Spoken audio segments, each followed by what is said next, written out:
This episode of the Y-Files is brought to you by Delete Me. Everyone thinks they know how Lincoln died. John Wilkes Booth shot the president, escaped, and was killed 12 days later on a Virginia farm. But the FBI's own forensic tests discovered Booth's diary is missing 86 pages. Pages filled with names, payments, and secrets. Lincoln's assassination wasn't the work of a single extremist. It was a plot to take control of America. And it worked. The evidence exposes secret allies, strange cover-ups, and why the truth was buried for more than a century. This isn't the story of how John Wilkes Booth died. This is the story of how he escaped and who helped him do it.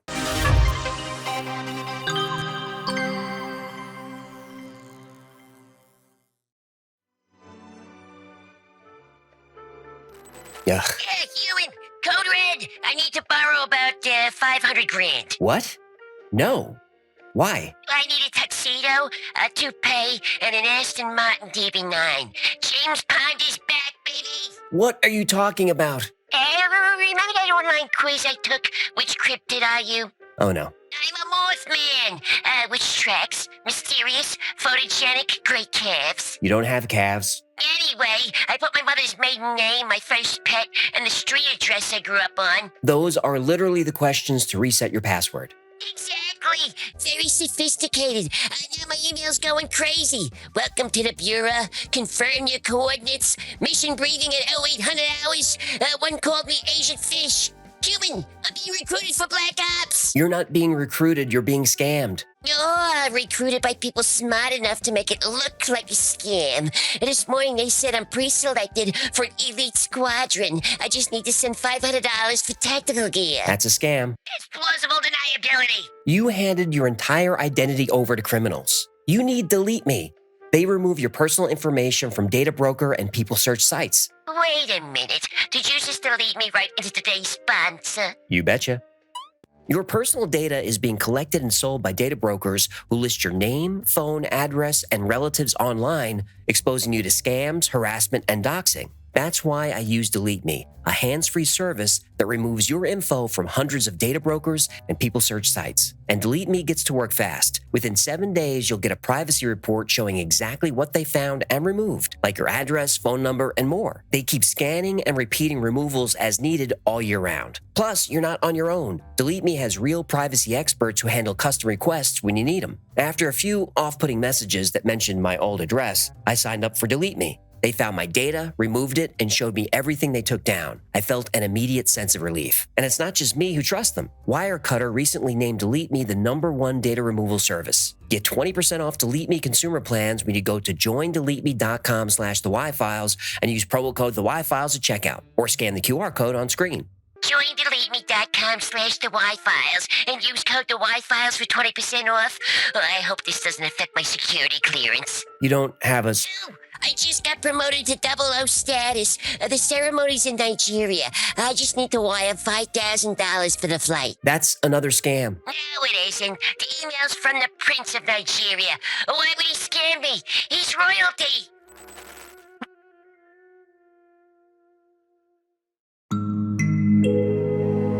In early 1865, the Civil War was in its 4th brutal year. The Confederates were losing, but they continued to fight, and Union casualties continued to mount. During this time, John Wilkes Booth was one of the most famous actors in America. He was known for his emotional performances and striking good looks.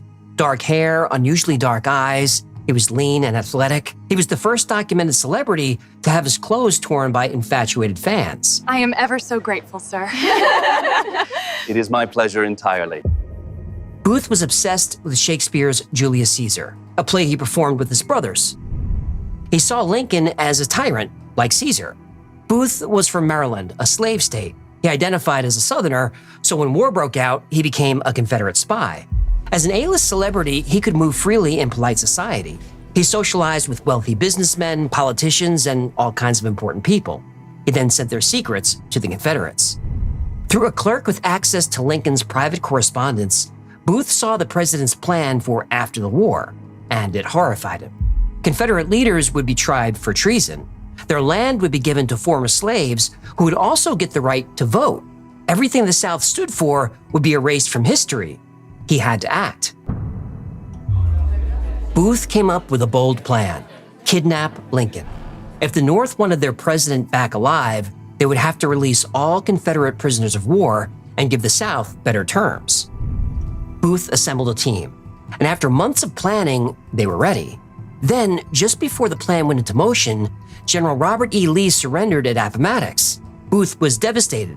The war was over, and now the kidnapping plot was useless. Then, Booth had a stroke of luck.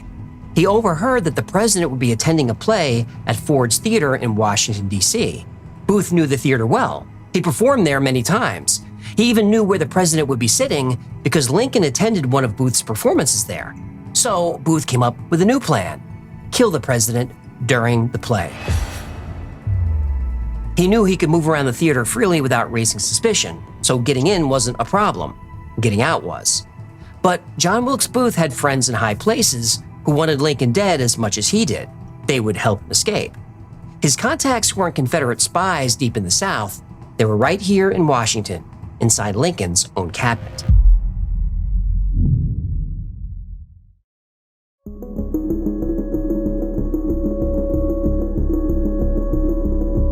Abraham Lincoln's second inaugural address was about unity. He called slavery a sin, but he avoided placing blame on the South. He famously said, "with malice toward none and charity for all." Lincoln wanted to pardon most Southerners and allow the states to regain their rights, but no slavery. The plan was not universally well received. Like Julius Caesar, Abraham Lincoln was surrounded by enemies. On one side were the Democrats. They wanted a quick return to the status quo. They wanted most Southerners pardoned, and most Democrats voted against freeing the slaves. On the other side were the radical Republicans. They wanted all slaves freed and given the land seized in the war. They wanted federal military control of the Southern states and harsh punishment. Radical Republicans weren't just in Congress, they were in Lincoln's own cabinet. Secretary of War Edwin Stanton was the most powerful man in America after Lincoln. He controlled the military and all federal law enforcement agencies, but he could not control President Lincoln. Stanton believed showing mercy to the South was a betrayal of everything the Union soldiers died for. Lincoln wouldn't budge. But Vice President Andrew Johnson would. His loyalty was flexible. Stanton could control him and become the real power in Washington. Through his intelligence network, Stanton contacted John Wilkes Booth and gave him everything he needed to kidnap Lincoln. With Lincoln gone, Congress would impeach him, Johnson would step in, and Stanton would control the government. But if the public learned of a coup, it would divide the country. But if Lincoln were kidnapped by a Confederate terrorist, the country would unite, behind Johnson, essentially behind Stanton. Booth was the perfect choice. He was wealthy, famous, and an outspoken critic of Lincoln's. The whole country would believe it. Booth agreed. Stanton gave him Lincoln's schedule, security details, funding, maps of escape routes, everything he needed. But the war ended. The kidnapping plot wouldn't work. Stanton was trying to think of another solution when he learned that Booth was going to kill Lincoln instead. It would happen in public during a play in a Washington theater. Now, Stanton had a decision to make: warn Lincoln and save his life, or let Booth go through with it. Stanton made his choice. He made sure that the assassination would succeed. He removed military escorts and left escape routes open. General Ulysses S. Grant was supposed to join Lincoln at the theater. Stanton gave him different orders. Lincoln requested that Major Thomas T. Eckert be his bodyguard, but Stanton said he was needed elsewhere. He left Lincoln exposed. The more Stanton thought about the plan, the more he liked it. It was clean and dramatic. It was perfect. But as the plot to kill Lincoln unfolded, things would go very, very wrong.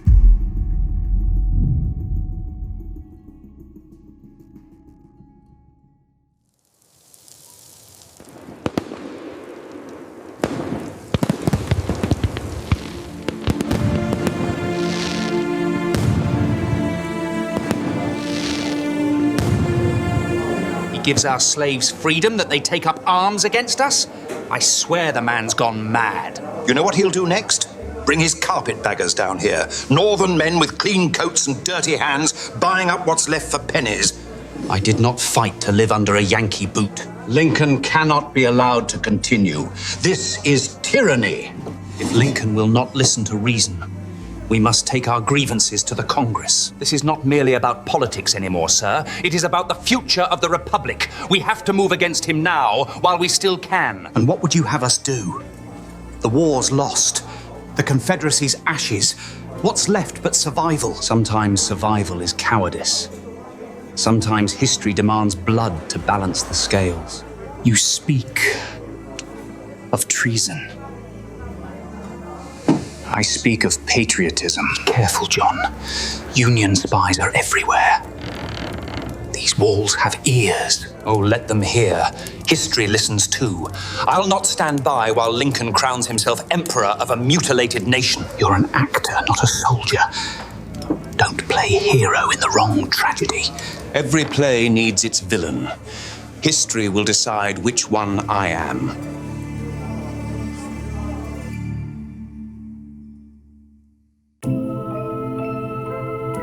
On April 14th, 1865, Washington, D.C. was celebrating. Robert E. Lee had surrendered at Appomattox 5 days earlier. The Civil War was over. But something had Lincoln rattled. During a cabinet meeting, he mentioned a recurring dream he had about a president being assassinated, killed by a shot to the back of the head. Secretary of War Edwin Stanton listened, but said nothing. President Lincoln and his wife Mary Todd decided to celebrate by watching a performance of Our American Cousin that night at Ford's Theater. Booth's plan went into motion. That morning, he drilled a peephole in the door of the presidential box at the theater. He'd know exactly when to make his move. Evening came, and the president and first lady settled into their seats. Outside the door, Lincoln's bodyguard was replaced by John Parker, who had a history of being drunk and sleeping on duty, assigned by Edwin Stanton. Once the play started, Parker left his post and headed for the saloon. The only person left outside the door was Charles Forbes, Lincoln's valet. Forbes wasn't a bodyguard. His job was to run errands and plan travel. So when Booth approached the presidential box, Forbes let him pass. Just another celebrity stopping by to see the president. Once inside, Booth quietly wedged a piece of wood behind the door and broke the lock. Now, all he had to do was wait for the right moment. And that moment would come during the third act, the biggest laugh of the night. The line, "You sockdologizing old man trap." He knew exactly when this line was said. At 10:15 p.m., the audience exploded in laughter.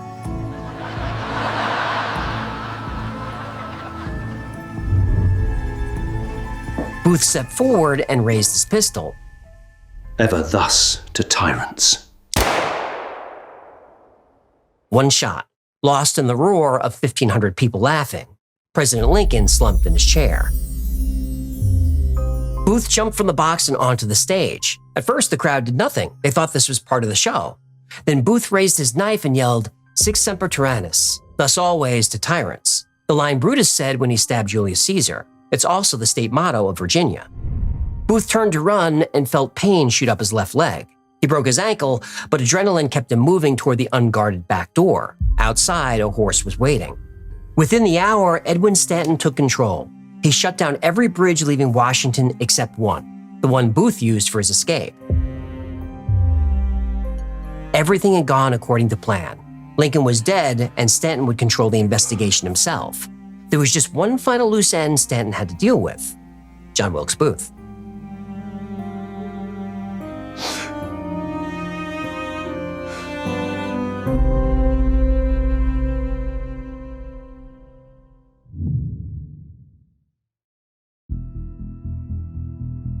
Within hours of Lincoln's assassination, Secretary of War Edwin Stanton mobilized the largest manhunt in American history. Every bridge out of Washington was sealed, every road was blocked, every farm was searched. The reward for John Wilkes Booth and his conspirators was a staggering $100,000, almost $2 million in today's money. The authorities preferred him alive, but Edwin Stanton preferred him dead. Booth hooked up with another conspirator, David Harold. Together, they slipped through the Union dragnet and headed toward Virginia. Their first stop was Dr. Samuel Mudd's farm in southern Maryland. Mudd set Booth's broken leg and gave them a place to rest. By dawn, word of the assassination had spread. Mudd, suddenly realizing the danger, forced them to leave. David Harold guided them deeper into Confederate country. They moved at night. They hid in swamps during the day. Other Confederate agents gave them food and newspapers. 6 days later, they crossed the Potomac River into Virginia. They thought they'd be safe in Virginia. The Confederacy was dead, but Confederate sympathy was still very much alive. They found shelter, food, and horses from local farmers who still hated the Union. But the manhunt was closing in. On April 24th, Booth and Herold reached the Garrett Farm near Port Royal, Virginia. Richard Garrett, a tobacco farmer, offered them a place to stay. He thought they were Confederate soldiers heading home from the war. For 2 days, Booth rested and played with the Garrett children. His broken leg was feeling better. He talked about going to Mexico or maybe heading west. The future looked possible again. But on the night of April 25th, everything changed. 26 soldiers from the 16th New York Cavalry surrounded the barn. They called for the men to surrender or they would set fire to the building. David Herold immediately gave up. He stumbled out of the barn with his hands raised, yelling, "Don't shoot, I'm David Herold." But Booth refused to surrender. As the flames started to grow, a soldier saw a figure moving around inside. The man was holding a rifle. The soldier raised his pistol and shot the man through the neck, severing his spinal cord. He couldn't move, but he could still breathe, but just barely. The soldiers dragged Booth out of the barn. He whispered, "Tell mother I die for my country." By sunrise, John Wilkes Booth was dead. Justice had been served, the case was closed, and America could finally move on. But John Wilkes Booth had a secret.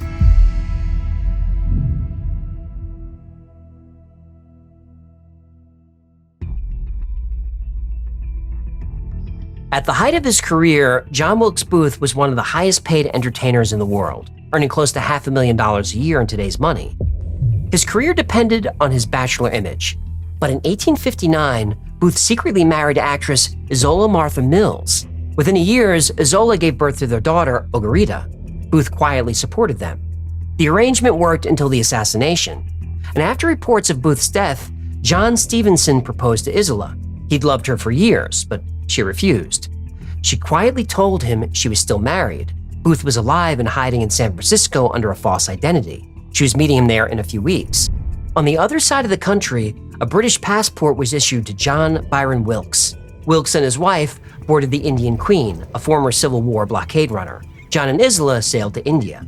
But Isola couldn't stay. The heat, the unfamiliar culture, the isolation. She was pregnant again and couldn't imagine raising a child in India, so she returned to the States. Months passed without a word from Booth, so John Stevenson proposed again. This time she accepted. She needed stability for her unborn child. Stevenson said he would claim the child as his own. Not long after, Isola gave birth to her son, Harry Jerome Stevenson. Back in Bombay, John Wilkes Booth wrote out a last will and testament. He signed it John Byron Wilkes, then mailed it to the States. The will was detailed. Money and property to his wife Isola, his daughter and son, Ogarita and Harry Jerome Stevenson. He named Sarah Scott and Mary Louise Turner as his other daughters by other women. He left money for his personal valet, Henry Johnson, and his wife Sarah, who looked after the children. Word of the will spread. Ulysses S. Grant himself ordered an investigation to locate all the heirs. Eventually, John Wilkes Booth's estate was distributed exactly as the will instructed, but Grant never let it go. How could a man named John Byron Wilkes know every detail about Booth's secret life, his lovers, his children, his financial affairs, information that only Booth would know? But aside from the will, Grant had no real evidence. He was forced to let it go. So the official story was John Wilkes Booth was killed on Garrett's farm in 1865. But in the summer of 1872, someone saw a ghost in a dusty saloon in Texas, and that ghost was pouring whiskey and reciting Shakespeare.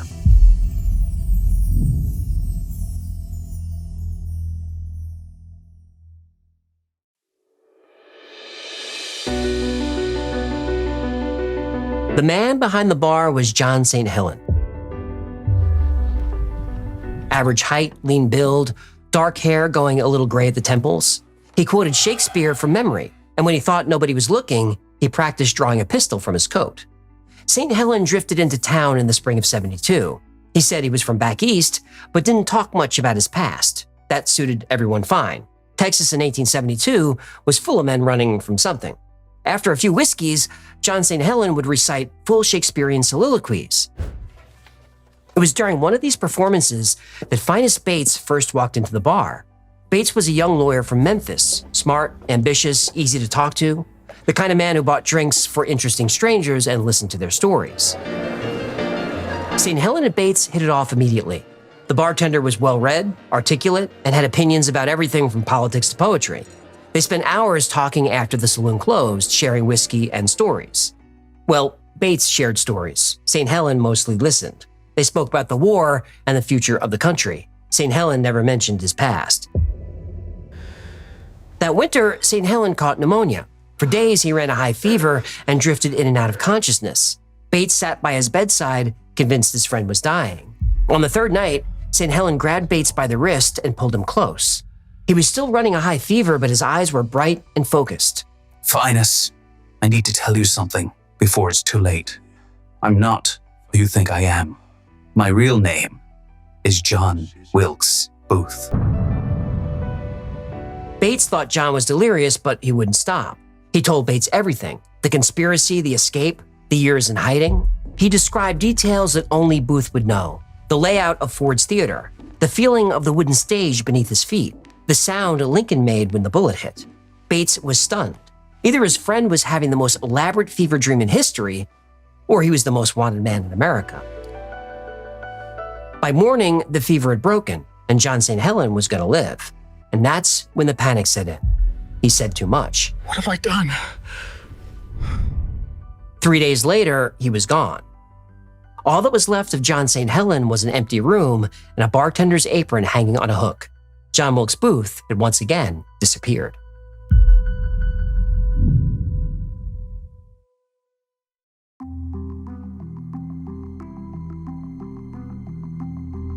Bates didn't tell anyone about John's confession, but he never stopped wondering, was John St. Helen really John Wilkes Booth, or was that a sick man's delusion? Well, in 1903, a painter in Oklahoma committed suicide. When they searched the man's belongings, they found a handwritten note. It said if anything happens to him, contact a lawyer named Finus Bates. The telegram reached Bates 3 days later. After 26 years of questions, he was about to get an answer. When Bates arrived at the funeral parlor, his hands were shaking. The undertaker led him to a back room where a body lay on the table. He was told the man was David E. George. Bates pulled back the sheet and stared for a long moment. The man on the table was older and thinner, but it was unmistakable. It was John, going by the name David E. David E. George had been living there for several years working as a painter. He was quiet, he kept to himself, he was forgettable, but he had secrets. David E. George drank too much. He talked to himself. Late at night, neighbors in the boarding house heard him reciting Shakespeare. The landlady, Mrs. Harper, said David George had been acting strange for weeks. He was nervous and paranoid. He kept saying they were coming for him. She thought he meant bill collectors. On January 13th, 1903, David bought a bottle of strychnine from the pharmacy. He told the clerk that he had a rat problem. That night, he drank the poison. He lived long enough to call for a minister. The minister found David writhing on his bed, foam coming from his mouth. The minister held his hand when David made his confession. He whispered that he was John Wilkes Booth, the man who killed Abraham Lincoln. He begged God's forgiveness, and then he was gone. Among David's possessions were newspaper clippings about Lincoln's assassination and the manhunt for Booth. Some pages were yellow with age, there for decades. Bates was convinced. This was John Wilkes Booth. He asked the local authorities to preserve his body. If this really was Booth, then this was the most important corpse in American history. The body was embalmed and put on display. For months, crowds lined up to stare at the preserved remains of David E. George, aka John St. Helen, aka John Wilkes Booth. The mummy toured across the country. It appeared at carnivals, state fairs, and local museums. Doctors examined the body and found intriguing details. The corpse had a broken left leg, just like Booth, a deformed right thumb, also like Booth, and there was a scar on the back of the neck that matched the location of a scar Booth had from a tumor removal. The mummy eventually disappeared into storage and then into legend. But the story continued. John Wilkes Booth had lived for 38 years after supposedly dying at Garrett's farm. So how did Booth get out of that burning barn? Well, he didn't. The man who was shot on Garrett's farm was someone else.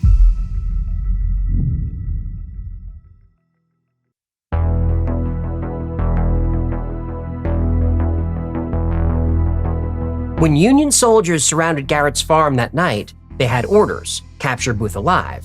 But Secretary of War Edwin Stanton let it be known that if Booth were found dead, the reward would still be paid. After Booth was killed, the military demanded an autopsy. The body was quickly wrapped in a horse blanket and transported from a wagon to a steamship, then to a government tugboat, and then finally to the USS Montauk at the Washington Navy Yard. The identification was hasty, highly controlled, and deeply suspicious. Surgeon General Joseph K. Barnes conducted the autopsy. A photograph was taken of the body, but it's never been released to the public.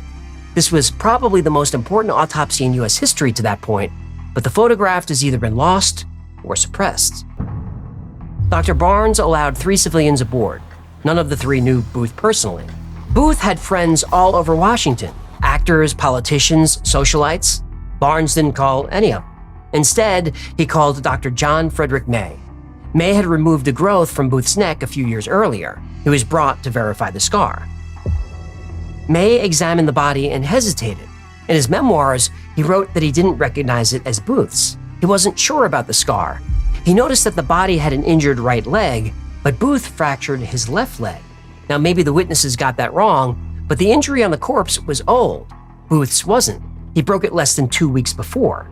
And despite his protests, Dr. May was pressured into signing off that this was John Wilkes Booth. Other witnesses raised doubts. The man had the wrong proportions, the wrong bone structure. The body was buried quickly, in secret, beneath the floor of a military prison. Booth's family begged to see the remains. They were denied. If this wasn't John Wilkes Booth, then who did the soldiers drag out of that barn? Well, they asked David Harold, and he told them.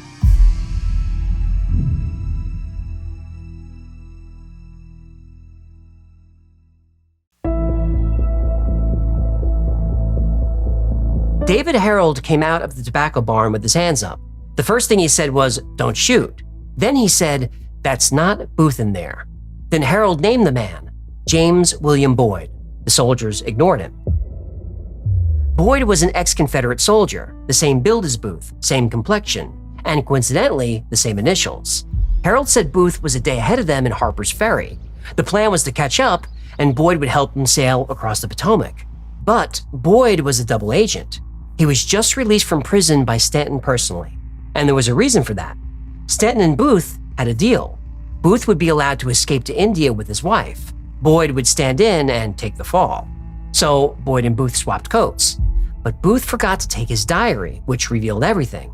Names, meetings, payments, all pointing back to Edwin Stanton. When Stanton received the diary, he destroyed it. He destroyed all the evidence and created the official story that Americans believed for 150 years. John Wilkes Booth walked away from Garrett's farm. He sailed to India as John Byron Wilkes. He returned to America as John St. Helen and died in Oklahoma as David E. George. 3 vertebrae were removed from the body during the autopsy. A DNA test could prove or disprove that the bones came from Booth. No testing has been allowed. His body is allegedly buried in the Booth family plot in Baltimore. And now people leave pennies on the gravestone they believe to be John Wilkes Booth's, as if giving Lincoln the last word. And the family has requested that the body be exhumed for testing. That request was denied. Nobody even knows where in the cemetery he's buried. His brother Edwin didn't mark the grave out of fear it would be vandalized. And John Wilkes Booth has a lot of descendants alive today, all through his marriage to Isola. History says Booth didn't have children, but his descendants believe that he did. And as far as they're concerned, they're living proof.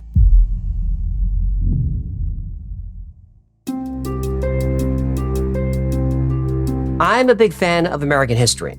If you made it this far, you are too. And this story was fun. But if Booth escaped, we have to rewrite history. So, did he? Well, let's pull it apart. Dr. John Frederick May identified Booth's body. It's true that he said he didn't recognize it at first, but that was because it was badly decomposed. When he saw the surgical scar, he was convinced it was Booth. He would know. He performed the surgery. And multiple witnesses confirmed the body's identity. The broken leg was also confirmed. Now, John Wilkes Booth did keep a diary, and it was tampered with. That's documented. But he didn't use his diary as a journal. It was more like a day planner. The missing pages may contain incriminating evidence, but probably not. Still, nobody knows for sure. James William Boyd was a real person. He was a Confederate captain and prisoner of war. And Secretary of War Edwin Stanton authorized his release, that's true. But this wasn't unusual. Boyd had 7 children, his wife had died, and they would starve without him. He requested compassionate release, and Stanton granted it. The story of Boyd being a double agent comes from Finus Bates. The man who discovered John St. Helen wasn't just a lawyer, he was also an entrepreneur. In 1907, 30 years after his supposed encounter in Texas, Bates published a book, The Escape and Suicide of John Wilkes Booth. There's always a book. Oh, now you're here? Why so quiet? Well, dead presidents are only funny when they're in my wallet. Fair enough. The book was a hit and made Bates famous. More importantly, it made Bates money. Bates went on speaking tours. He brought the mummy with him. He charged admission. The man who claimed his friend had confessed to being Lincoln's assassin built an entire career on that story. But here's what Bates never mentioned. When experts studied the handwriting samples he claimed came from John St. Helen, they didn't match John Wilkes Booth's confirmed writing. Not even close. They were from different people. The Isola story, that came from a 1937 book called This One Mad Act, written by Isola Forrester. Forrester claimed to be Ogarita's daughter, the granddaughter of Booth and Isola Mills. And just a few years ago, the descendants of both Ogarita and Harry Jerome Stevenson had their DNA compared against confirmed Booth family DNA. No match. Neither family was related to John Wilkes Booth. I love it when paternity tests come back negative. So, Booth never married and didn't have children, at least none that we found so far. And remember, when he killed Lincoln, he was only 26. If I was a 26-year-old movie star with ladies grabbing at my gills, I'd stay single too.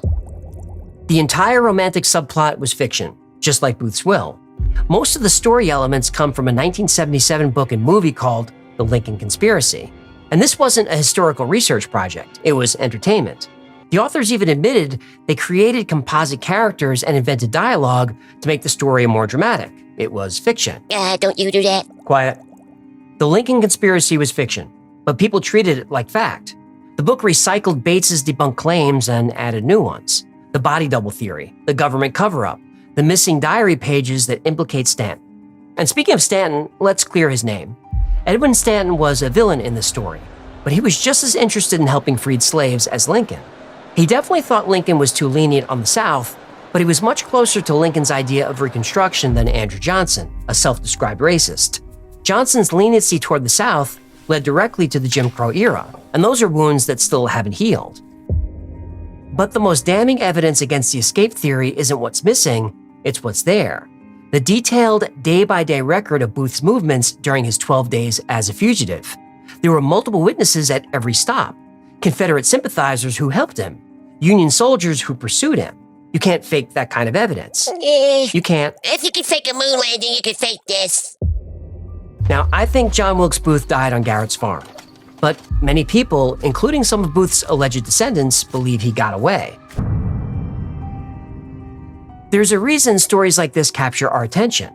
They let us reimagine history. Everybody likes to play what if. What if John Wilkes Booth got away? That's a fascinating and fun question. A more interesting question is, what if Lincoln wasn't killed? What if he were able to serve out the almost 4 years left in his second term? What if Lincoln oversaw Reconstruction? What if Andrew Johnson, who owned slaves before the war, never became president? Would Lincoln have allowed the KKK to form in 1866? Probably not, but Johnson did. Johnson vetoed almost every civil rights bill that came across his desk. He has the dishonor of being the first president ever to be impeached. Oh, back when impeaching a president meant something. Yep. If Lincoln lived, I suspect we'd be living in a very different country, a better country, a more just and united country. And John Wilkes Booth took that from us, from all of us, black and white. 150 years later, his actions are still felt today. Now, I enjoyed this mystery, but I will not celebrate the man. Whether shot to death in a barn or mummified, humiliated, and turned into a sideshow exhibit, either is a fitting end for one of the most despicable villains in American history. There's only one thing I can tell you for sure about this story. If there's a hell, John Wilkes Booth is in it.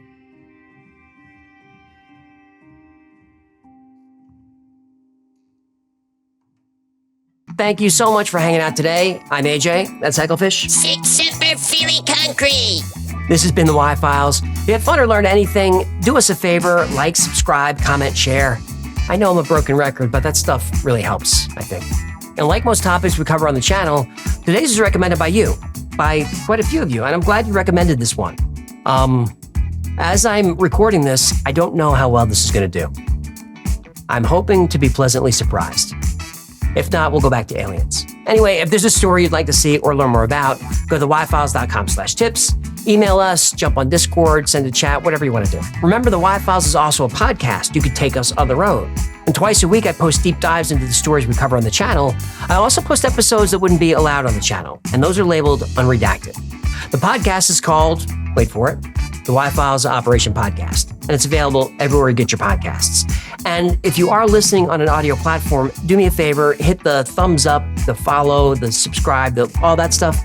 That really does help us out. Now, if you need more Y-Files in your life, see a therapist. I'm kidding. Check out our Discord. I don't know if we're at 100,000 people on there yet, but we're coming close. So that means 24/7, there are people on there talking about the same weird stuff we talk about here on the show. It's a great community. It's really supportive. It's a lot of fun, and it's free to join. And speaking of 24/7, check out our 24/7 stream on the Y-Files Backstage. Link down below. Over there, we run episodes back to back with some surprise fun content in between. And the live chat is more entertaining than the videos. If you want to know what's going on with the Y-Files at any given time, check out our production calendar. It's at thewifiles.com/cal. There we post our episode schedule, upcoming podcasts, live streams, all the stuff that's going on, we post it there. Usually. Special thanks to our patrons who made this channel possible. Every episode of the Y-Files is dedicated to our Patreon members. I couldn't do any of this without you. The channel means nothing without the support of our community. And if you'd like to support the channel, keep us going, and join this amazing community, become a member on Patreon. It's only $3 a month. You get access to all kinds of perks like videos early with no commercials, exclusive merch only available to members, plus 2 private live streams every week just for you, and those are a lot of fun. So my webcam is on, but you get to meet the whole team. I'm going to forget some people, but Gino's there, Victoria, Jen, AC was there this week, The Hybrid, Mary Jane, anyone else I forgot. Those are all great mods.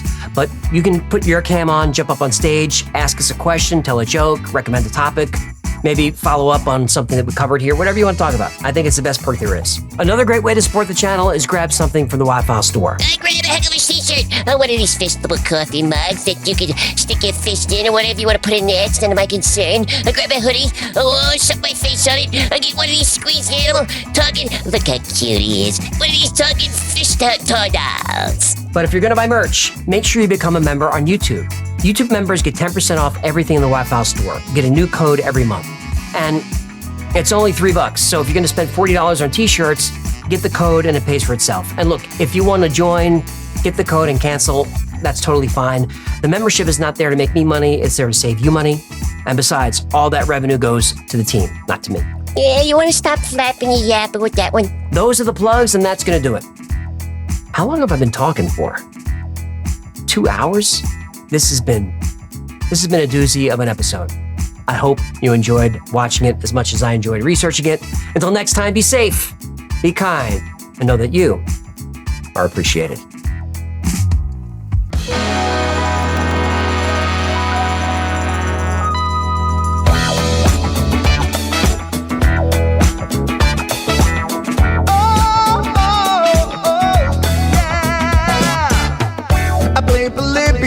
In Area 51, a secret code inside the Bible said I would.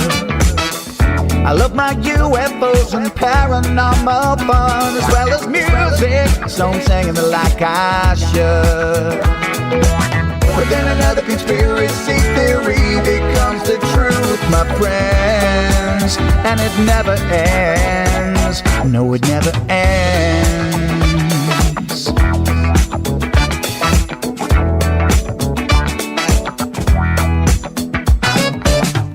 I feel the crap got stuck inside Mel's hole with MK Ultra. I'll be an only two aware. Did Stanley Kubrick fake the moon landing alone on a film set, or were the shadow people there? The Roswell aliens just fought the smiling man, I'm told, and his name was Cold. And I can't believe I'm dancing with the fish. Headrofish on Thursday nights with AJ2, and the Wi-Fi's have the beat all through the night. All I ever wanted was to just hear the truth, so the Wi-Fi's have the beat all through the night.